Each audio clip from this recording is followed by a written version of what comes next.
The silence in our suburban home in Oak Creek, Illinois, wasn't the peaceful kind anymore. It was heavy, like the air right before a tornado touches down and levels everything you've spent a decade building.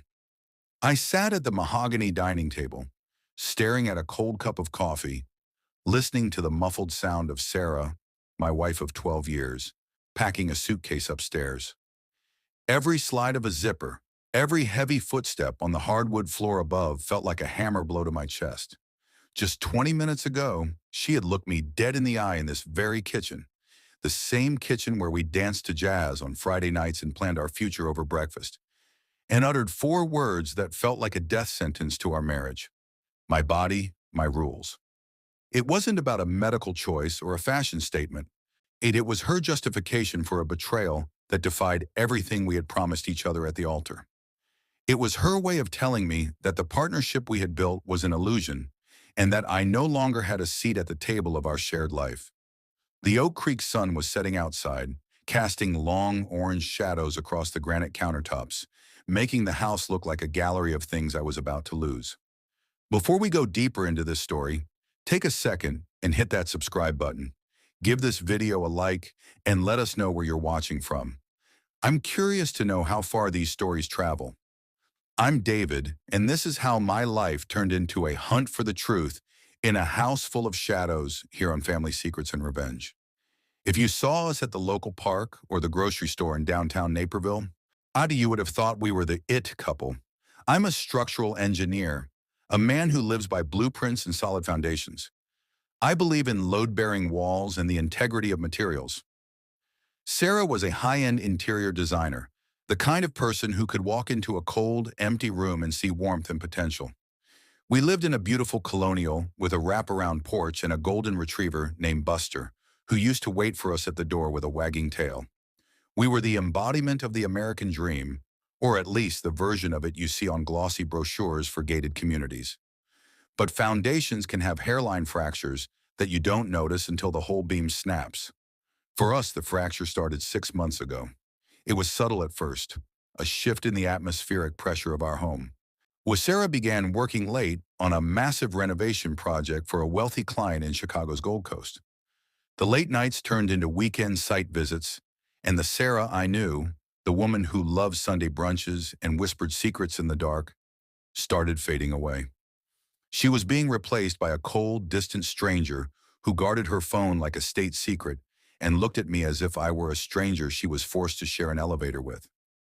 I tried to reach out to ask what was wrong, but every attempt was met with a wall of practiced indifference. I'm not a suspicious man by nature. In my line of work, you trust the math and you trust the materials, but intuition is a powerful thing. It's that prickle on the back of your neck when something is out of alignment, a structural resonance that tells you a bridge is about to fail.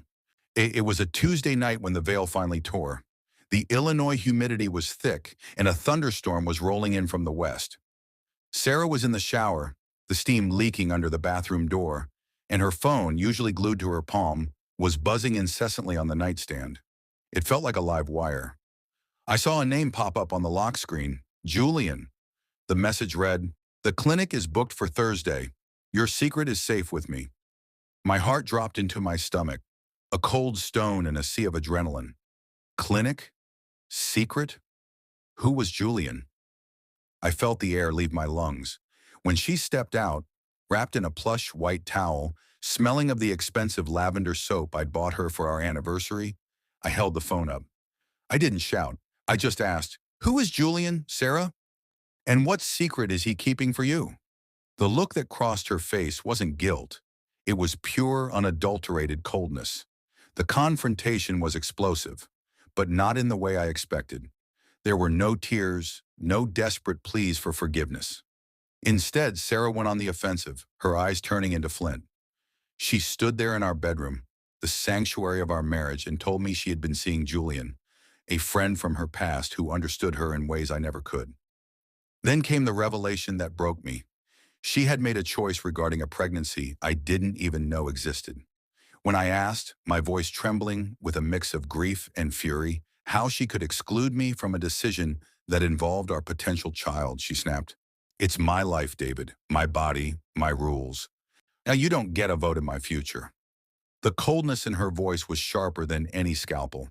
She told me that she was leaving, that she needed space to be herself, and that if I tried to follow her or demand answers, I would never see her again.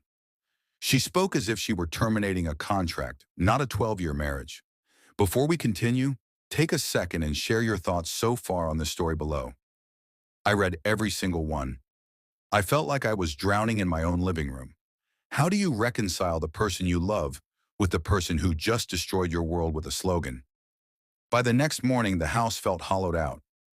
Sarah was gone before the sun even hit the tree line. She didn't just go to a hotel or a friend's place.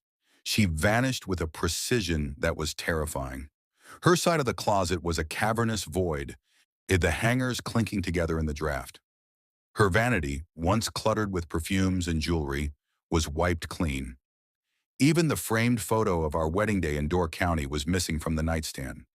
I tried calling her, but my number was blocked instantly. I called her office, and a receptionist with a rehearsed tone told me she had taken an indefinite leave of absence for personal reasons. It was a professional extraction. She had planned this exit for months, waiting for the right moment to trigger the collapse. I sat on the edge of the bed, the silence of the Oak Creek suburbs ringing in my ears. The family secrets she had kept were now ghosts haunting the hallways. I knew then that I couldn't just sit there and let the dust settle on my life. I had to find out who Julian was. Yeah, I had to know if the rules she was playing by were even hers, or if she was being coached by someone much more dangerous. I started where any man who has been erased starts, the paper trail. As an engineer, I know that everything leaves a footprint. We had a joint account at a local bank in Naperville, but as I logged in, I saw the digital carnage. Over the last 3 months, there had been small, consistent withdrawals, always in cash, always from ATMs in the West Loop of Chicago, an area known for its high-end lofts and hidden nightlife. She had been bleeding us dry, $500 at a time. I spent the next 3 days like a ghost myself, driving into the city, navigating the gridlock of I-88. I showed her picture to shopkeepers, doormen, and bartenders in the West Loop. Finally, we're at a boutique cafe with industrial windows and overpriced espresso. A barista recognized her. Yeah, she comes in with a guy. Tall, dark hair, expensive suits. Always looks like they're in a business meeting, but the kind where people end up crying. The barista pointed me toward a luxury apartment complex just 2 blocks away, the Sterling Heights. It was a place for people with something to hide and the money to hide it well. My journey into the heart of family secrets and revenge was only just beginning. The Sterling Heights was a towering monolith of glass and steel, a monument to the kind of modern anonymity that Sarah had grown to crave. I sat in my truck across the street, the wipers rhythmically batting away a heavy Midwestern downpour. My hands were gripped so tight on the steering wheel that my knuckles were white. For hours, sure, I watched the revolving doors. I felt like a stranger in my own life. A man who belonged in a world of blueprints and safety inspections, now playing the role of a private eye in a noir film I never asked to star in. Finally, they emerged. Sarah was wearing a trench coat I hadn't seen before, her hair styled in a way that felt foreign to me. She was leaning into him, Julian. He was exactly as the barista described, tall, polished, with the kind of calculated posture that screamed corporate arrogance. They looked like a power couple in a magazine, except for the way Sarah kept glancing over her shoulder. The rage that had been simmering in my chest for days finally reached its boiling point. I stepped out of my car, the cold rain soaking through my shirt instantly. I called her name across the street, my voice cracking through the thunder. And the look of pure terror on her face when she saw me standing there was a fleeting victory. Julian immediately stepped in front of her, placing a hand on her shoulder as if he owned her. "David, go home!" she yelled over the wind, her voice shrill and desperate. "I told you it's over. I made my choice and I'm living by my rules now." Seeing her stand behind a stranger while the rain washed away the last decade of our lives was a pain I can't describe. I didn't go home to Oak Creek. I drove straight to Springfield to meet with Elena, a family friend and one of the sharpest litigation attorneys in the state. If Sarah wanted to use her rules as a weapon, I was going to show her that the American legal system has a very different set of criteria. We sat in her office late into the night, the only light coming from a desk lamp and the glow of her computer screen. Elena started digging into Julian's background while I provided the login credentials for our shared accounts. Within an hour, the first crack appeared. Julian wasn't just a friend. His full name was Julian Vane, and he was a disgraced medical consultant who had lost his license in Indiana 5 years ago after a massive insurance fraud scandal involving phantom clinics. The clinic mentioned in the text wasn't a medical facility. It was a front for something much darker. If you were in my shoes facing a situation like this, what would you do? Share your thoughts in the comments. I realized then that Sarah wasn't just leaving me. She was being used, or worse, she was a willing participant in something that could land us both in federal prison. I returned to our empty colonial house, but I didn't go to bed. I went to the basement, to the server where we kept all our design files and engineering blueprints. I knew Sarah was smart, but I was the one who built the network. I spent the next 18 hours running recovery software on our shared cloud drive. I found a hidden partition, encrypted and buried deep within a folder titled 2022 Kitchen Renovation. When the password finally gave way, using the date of our first anniversary, a digital ledger appeared. It was titled Project Restoration.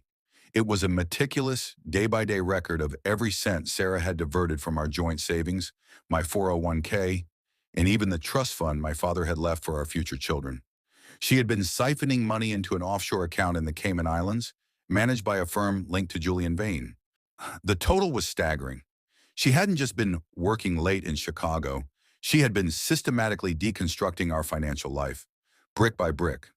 The betrayal was so precise, so calculated, that I felt a wave of nausea. She had looked me in the eye every morning over coffee while she moved thousands of dollars into the hands of a criminal.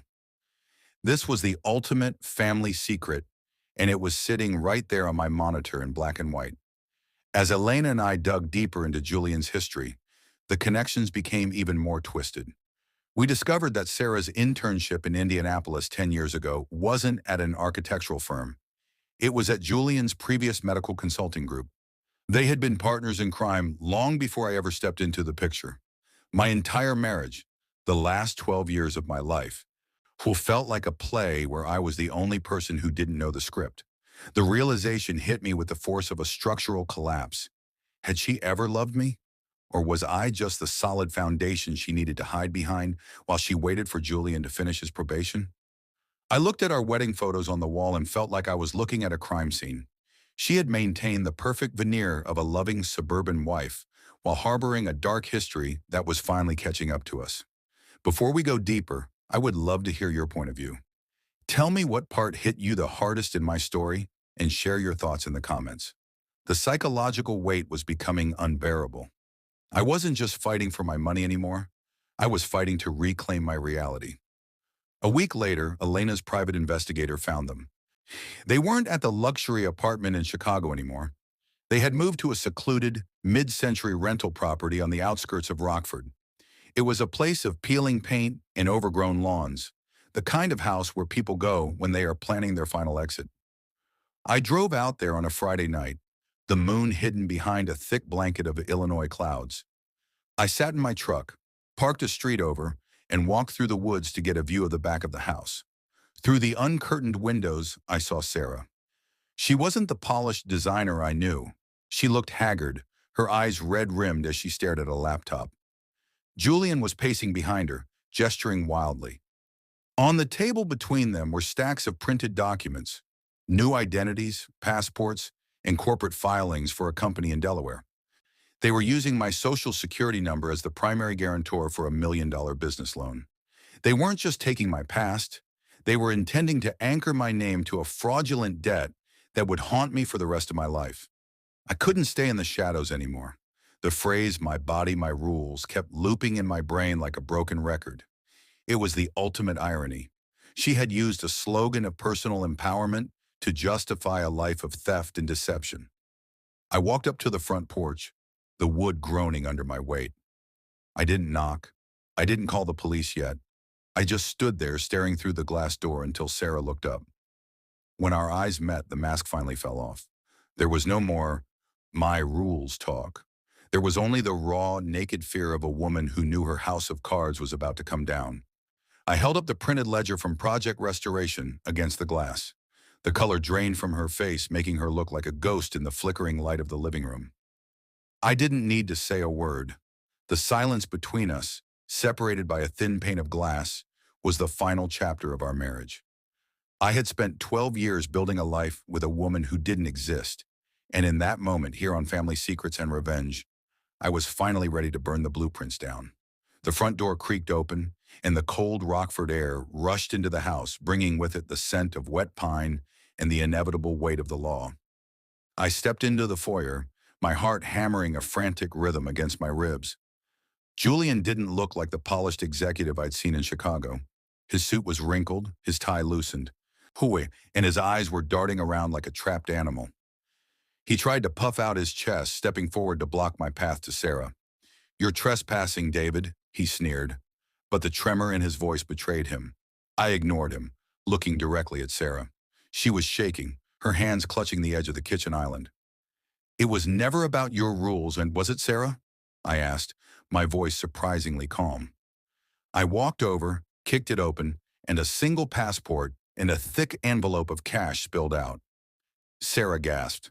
The passport wasn't hers. It was Julian's. He had been planning to leave that very night, taking the money they'd stolen from my family and leaving her to face the consequences of the forged signatures and the Delaware filings. The realization hit her like a physical blow. The man she had destroyed our marriage for was already halfway out the door. Before we continue, take a second and share your thoughts so far on this story below. I read every single one. The air in the room turned freezing. Sarah looked at the passport, then at Julian, who wouldn't meet her eyes. The American dream we had lived was now a pile of trash on a dirty rental floor. "Julian," she whispered, her voice cracking, "you said we were a team. You said this was for our future." Julian didn't respond. He just started backing toward the back door. But I knew my private investigator, Miller, was already waiting in the driveway.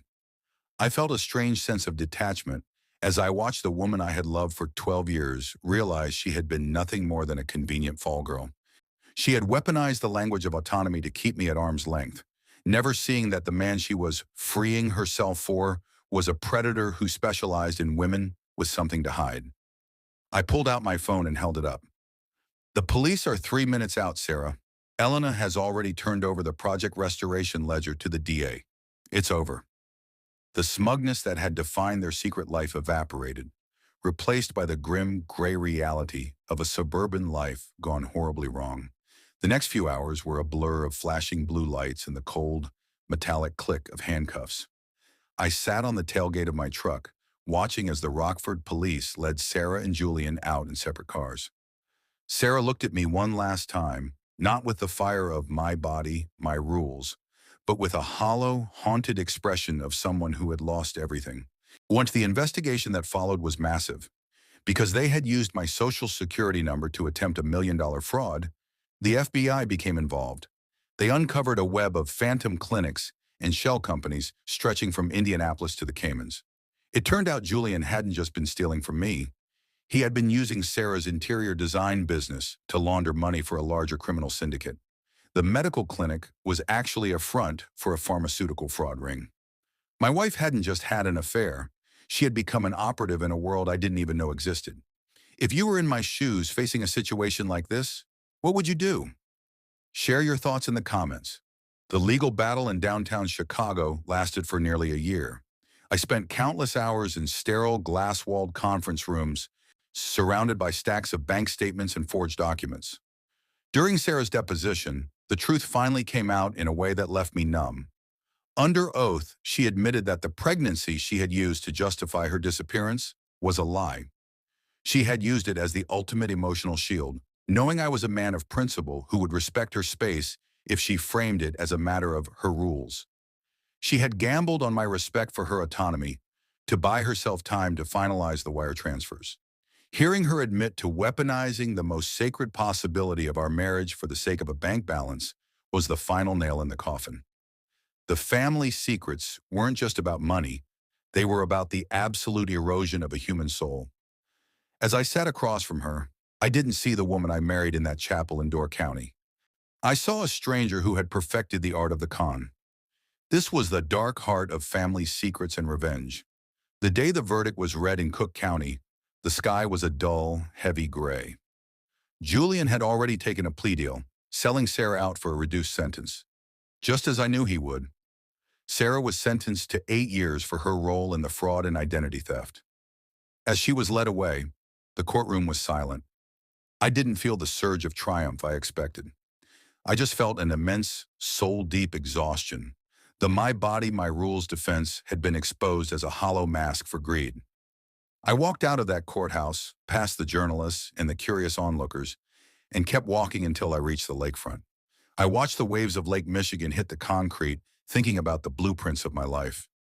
I had built my world on the idea that people were fundamentally honest, that the foundations were sound. I was wrong about the house I lived in, but I wasn't wrong about who I was. I had survived the collapse. Today, I live far from the suburban sprawl of Oak Creek. I've settled in a small town on the Missouri River, where the air is cleaner and the people don't hide behind gated communities and perfect veneers. My work as an engineer continues, but I focus now on historical restoration, fixing the foundations of things that were built to last. The Colonial in Illinois was sold to cover the legal debts, and Buster, my golden retriever, is happily running in a backyard that doesn't smell like secrets.